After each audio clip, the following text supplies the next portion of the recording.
Bwana Yesu asifiwe sana mpendwa. Katika siku ya leo tunaenda kujifunza neno usi na siyo msi. Na amri za Mungu inazungumzia usiibe, usiue, usizini, na sio msiibe, msiue, msizini, ikimaanisha ya kuwa Mungu anasema na mimi binafsi peke yangu kabisa, na anasema na wewe binafsi peke yako kabisa. Sio kwamba msiue kana kwamba anatuambia sote.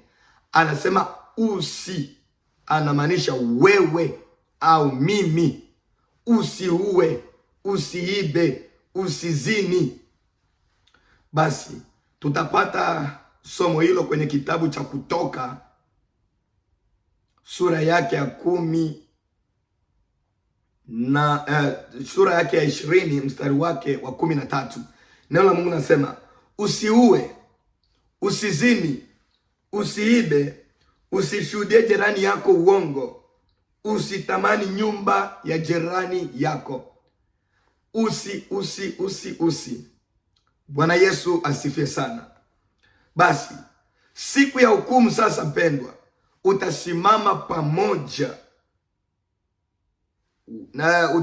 pamoja na Mungu wako, sio na wengine. Utasimama wewe kama wewe peke yako siku ile, na kifurushi chako cha dhambi, kifurushi chako cha kejeli, kifurushi chako cha kujiona wewe ni bora kuliko. Siku hiyo utaipata hiyo kwenye kitabu cha Wagalatia sura yake ya 6 mstari wake wa 5.